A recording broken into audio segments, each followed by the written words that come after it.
guys, welcome to my August 18th DVD update, where I talk about all the DVDs and Blu-rays I've gotten over the last 2 weeks or so. Now first, before I start the DVD update, I have some really big news I want to let you guys know about. So definitely, after you hear the news, go set your DVRs, write down a note about this, figure out if you have a friend that's, that has this channel, if you don't have it.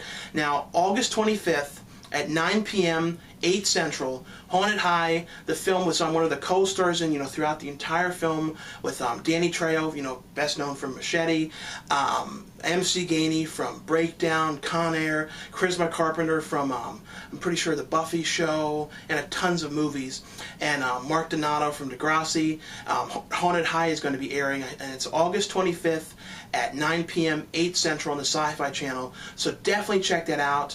I'm really excited for you guys to see it. I'd love to hear what you all think, so if you guys see it, totally do a review of it afterwards. Send me the link, post if you have blogs, reviews, because I would love to hear what you think.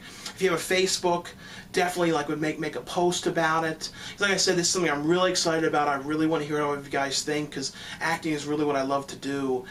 So I'm really excited about this one. Now on to the movies. Now the first one I got, this was hard to find. I went to the one Best Buy, they didn't have it, then I had to look it up, and it was sold out everywhere except for one location, and it was quite a drive to go to it, but I ended up doing it, and I had to make sure they had it, so lucky enough they held it for me, and it's Jaws, the Digibook edition Blu-ray. Now this is pretty much sold out everywhere, because I looked at Walmart's as well, and lots of places, and it was all sold out. Now, Jaws, and a lot of people ask me, how's the picture quality on this? How does it look? And I looked at it last night. They did a really good job cleaning this movie up. And it also has the documentary on here, The Shark is Still Working. And that's a documentary I've heard about for years. It was supposed to come out and then never ended up coming out. And they got it on this set, so I was watching that last night. Didn't get to finish that though, but it was pretty good though from what I saw. But this though, if you like the Jaws films, this is definitely a must. And this is about the town, the small little town that was getting, by the great white in the ocean and all the things that were going on. I don't know, it's just such a good movie. This is one that's a must own.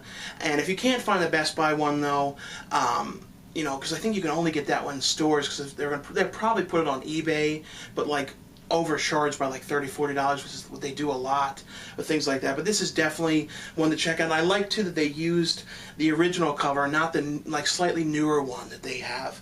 Also though, hopefully, because they were going to put out the second and third one, the third one in Blu-ray 3D, hopefully they still end up doing the Blu-rays of them at some point, because I did like the sequels.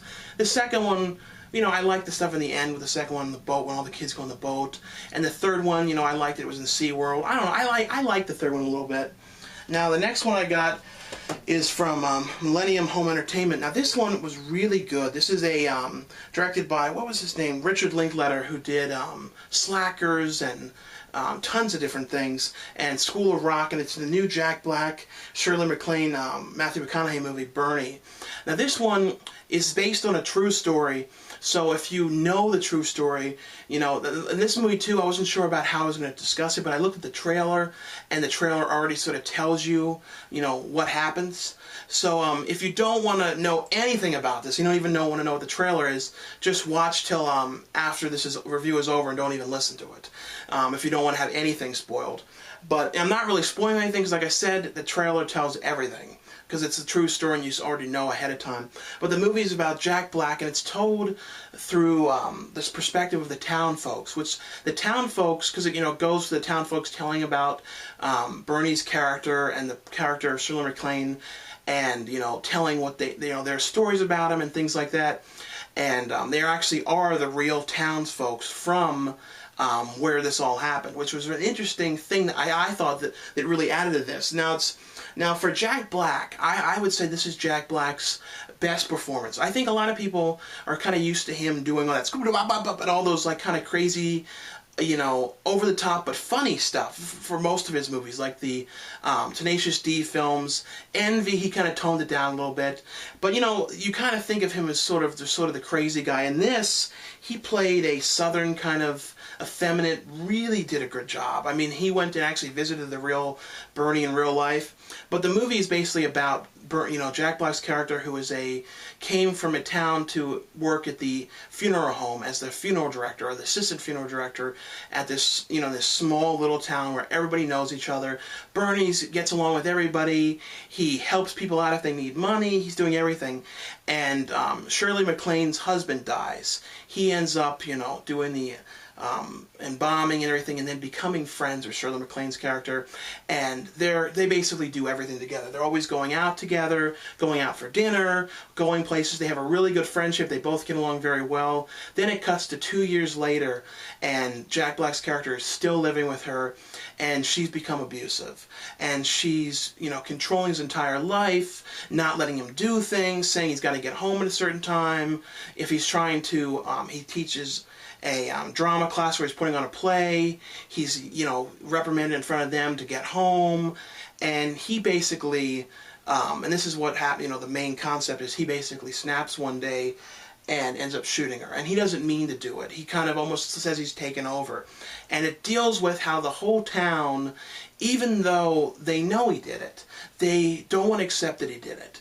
And it's basically going on about how these people can be basically persuaded by him, and they just love this guy, and they don't care what he did. And the whole thing that goes along with this, and the whole court case and things like that. Like I said, it's not a spoiler. This is in the trailer, but this is a great movie. Definitely one of my favorite Jack Black movies. Matthew McConaughey was great in this. This is like a perfect, really good movie.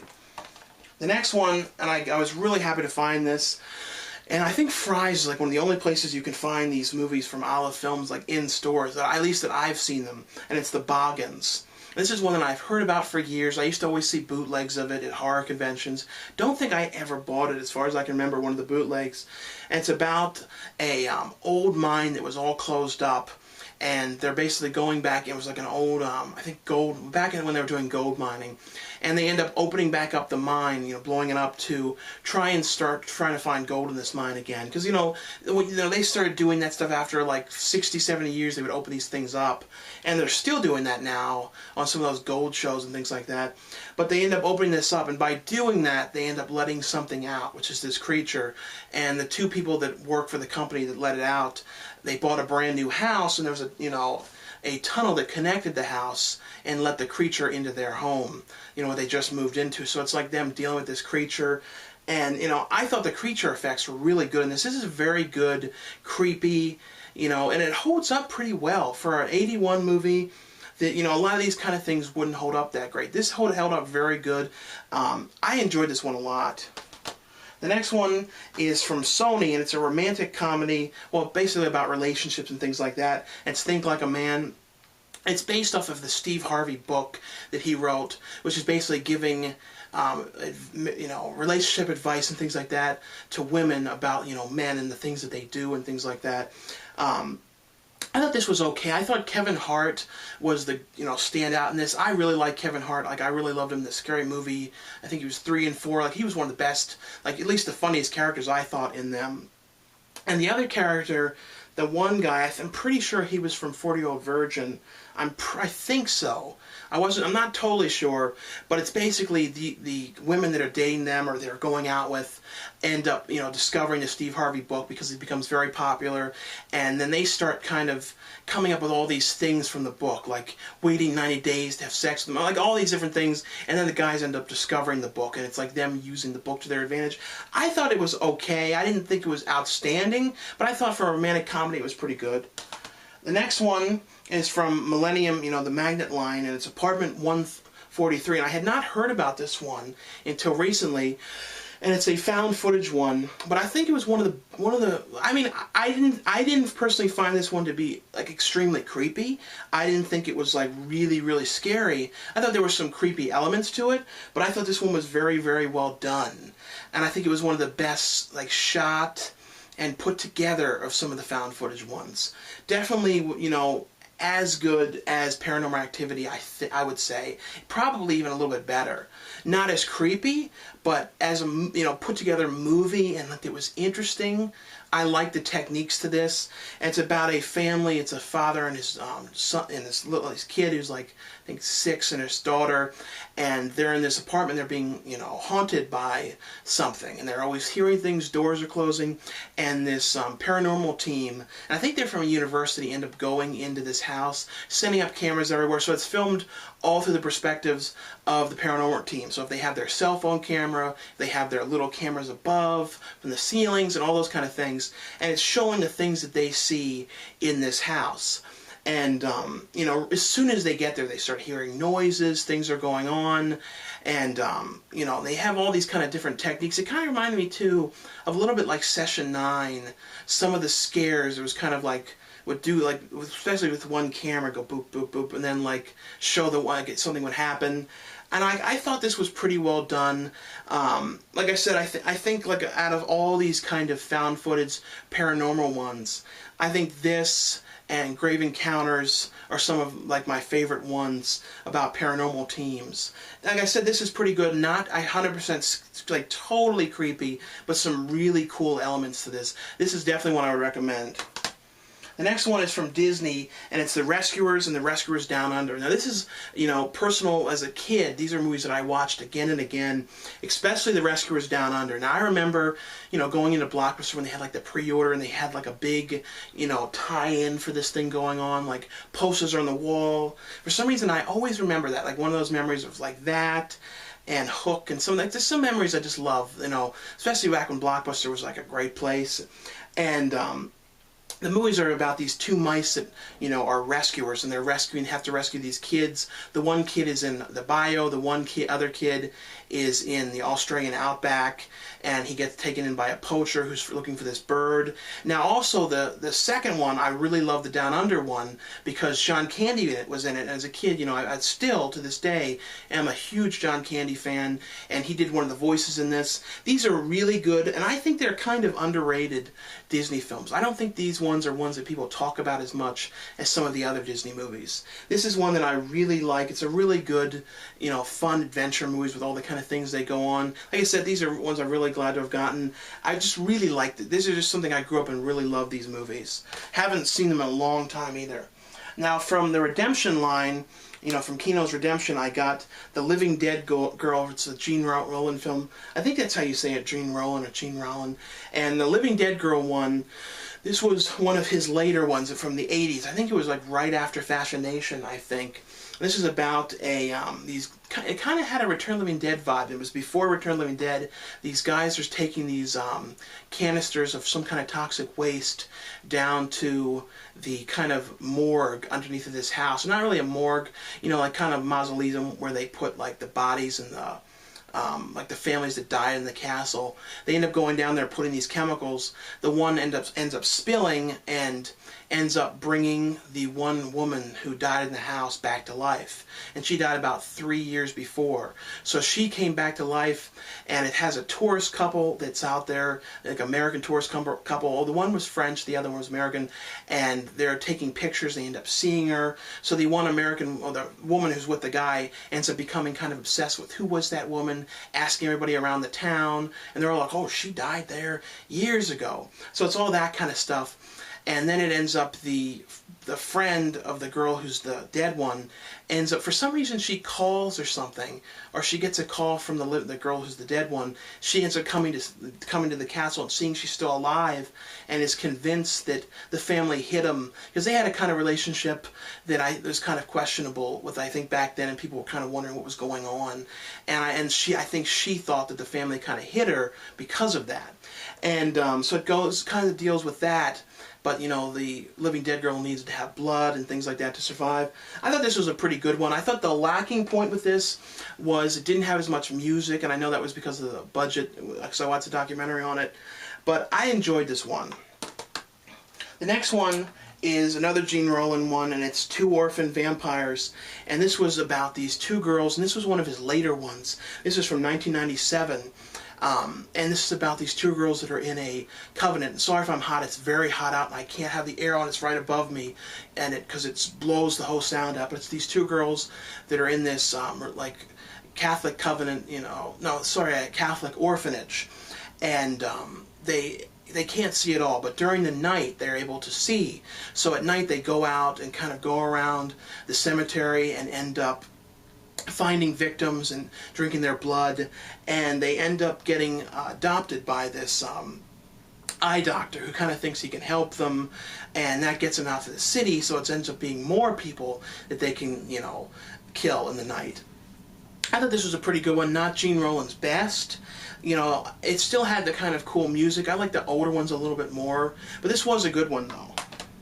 The next one is another one from Redemption, and it's Black Magic Rites. Now this one's a little difficult to explain, but it's basically about, it starts off with this group of these people that are basically sacrificing this woman in the basement of a castle, and they end up, you know, you see a woman hanging up on the wall, this kind of weird looking, she has this thing on her chest, which was a really good effect on the chest. It looked like, you know, her heart was removed, because that was the basic idea of the character, was her heart was removed, and it was very good effects on it. I don't know exactly how they did that. I think it was painted on, but it just, the way they photographed it looked good. But they're basically performing this, you know, sacrifice, and it's basically about the very first vampire, and this woman was, you know, back in the 1800s or 1700s, was sacrificed, burned at the stake because they thought she was a witch, and her boyfriend character ends up basically becoming so depressed over it and has so much rage about it happening, he becomes the first vampire, you know, and lives forever, and, you know, is killing people off and to keep on living, to try and, you know, avenge her death and hopefully bring her back.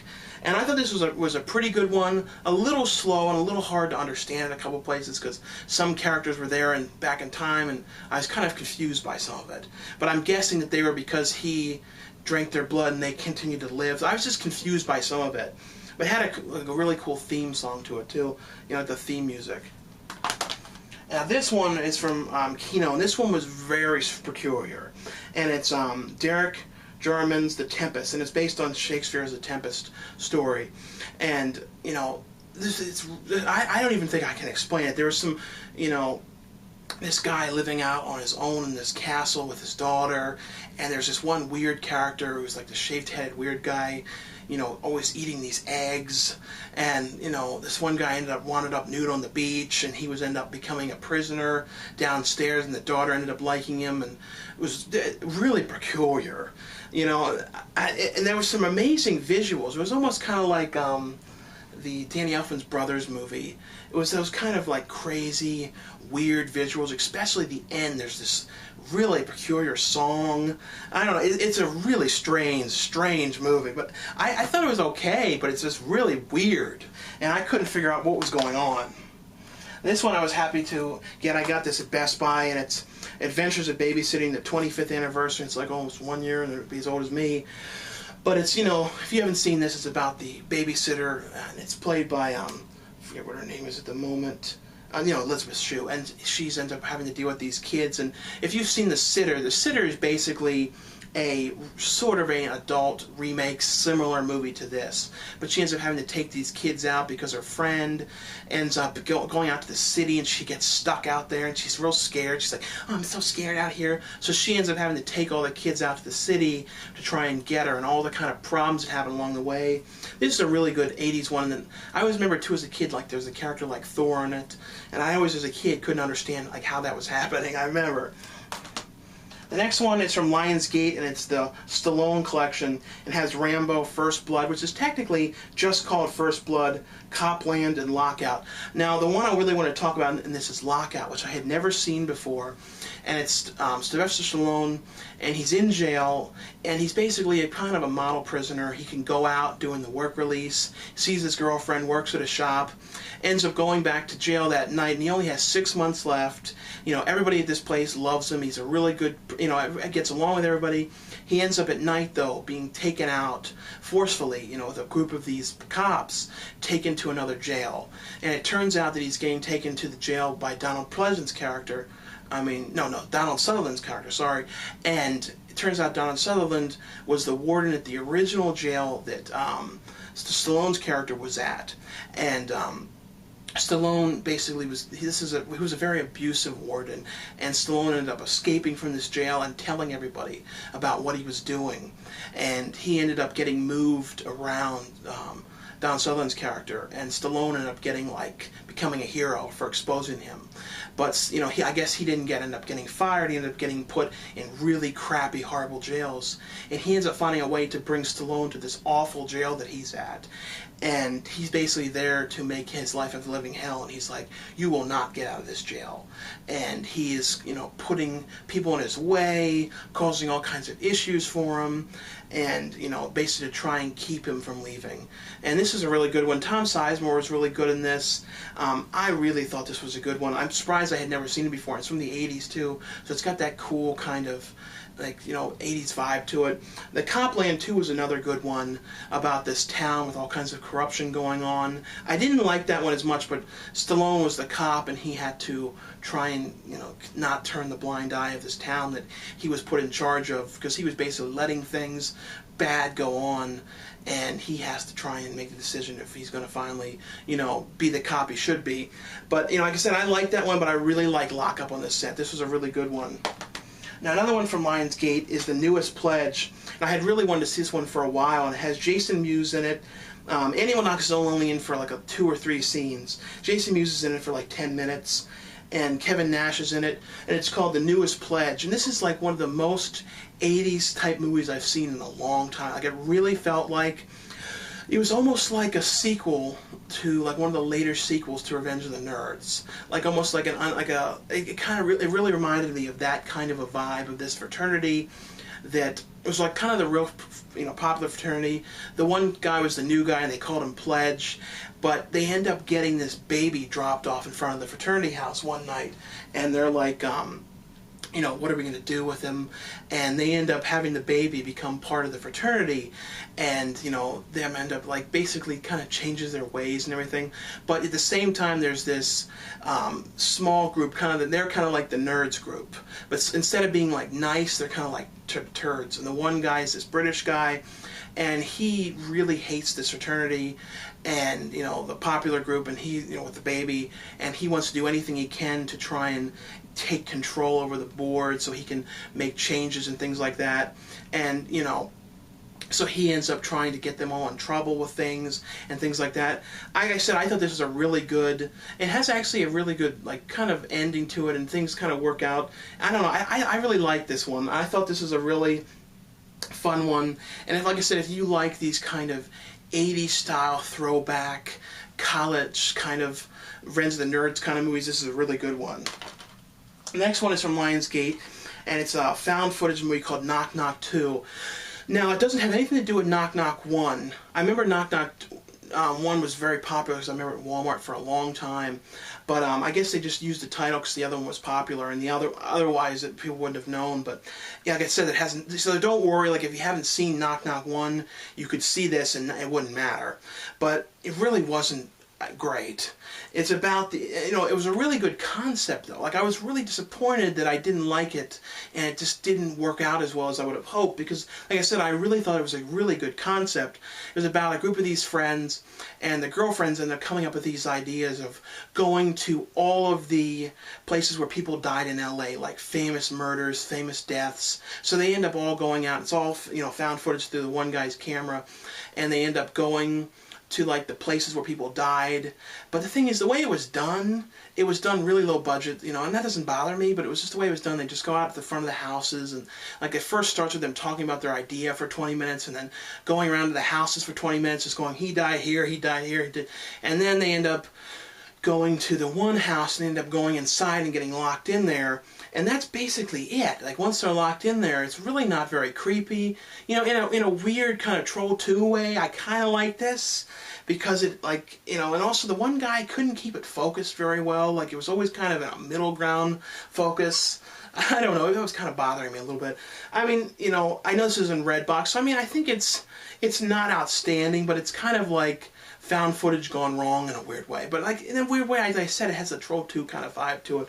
And, it's not absolutely horrible. It just didn't work that well. Like I said, it had a great concept, just wasn't executed perfectly.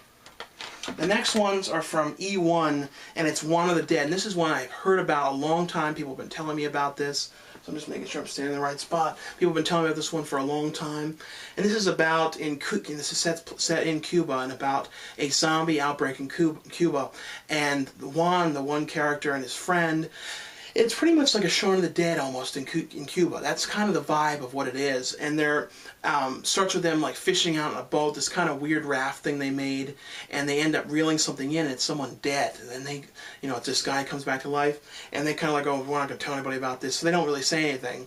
And then the whole town starts becoming outbreak. That he doesn't really want to leave. Juan wants to stay there, and he comes up with the idea with him and his friend and a couple of their other friends to have a business of killing everyone's loved ones. So the people who are dead, the zombies, they go around and kill them, and they don't have guns. They have kind of, the Juan character has like a oar, and one has like a machete, so they kind of have like makeshift kind of weapons and things like that. And I thought this was a pretty good one.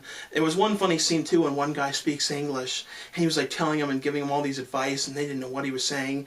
I don't know, for a very different zombie film, I thought. And I also thought the makeup effects on the zombies was pretty good. It was some of the better zombies in a long time. Like I said, if you like zombie movies, this is a really pretty cool one. The next one from E1 is The Devil's Seed. Now I like this too because it starts off in the beginning with that Girls Gone Dead trailer. It was kind of cool because it's E1, but it's basically about it's about this one girl that moves into with her friend in this brand new house that they got because they're going to college. And they end up going to a fortune teller at night. They're both very drunk. They go to this fortune teller, and they're saying, oh, what do you see in our future, and things like that. And the one girl ends up like going crazy, like doing all this demon screaming and things like that. And they take her back to the house, the new house, and she doesn't know what's going on. And she's basically possessed and like going nuts, and everyone just sort of thinks she's crazy, but it doesn't really believe it. So it's her with her friends in the house, and she's like wandering around making all these crazy faces, and the one friend is like cheating on her boyfriend, and she's like yelling at her about it, but when you ask her about it during the day, she doesn't know what's going on. She's like, what are you talking about? So everyone's sort of scared to death of her during the day, and at night though she's like doing all this crazy stuff, twaddling around in the house and like doing, I don't know, I thought this was pretty cool. Not a perfect movie, but a pretty decent possession movie. I think this is pretty cool. And there's one sequence too when she's in the library, and this one guy with the afro is like doing this really crazy face. I don't know, I like this one though.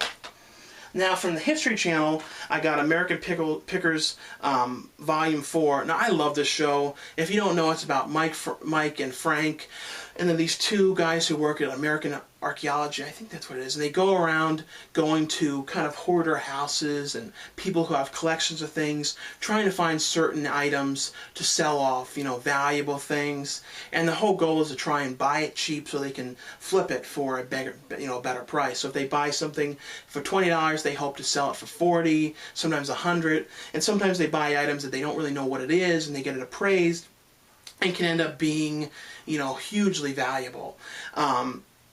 This one has some of the episodes in California, so that was pretty cool.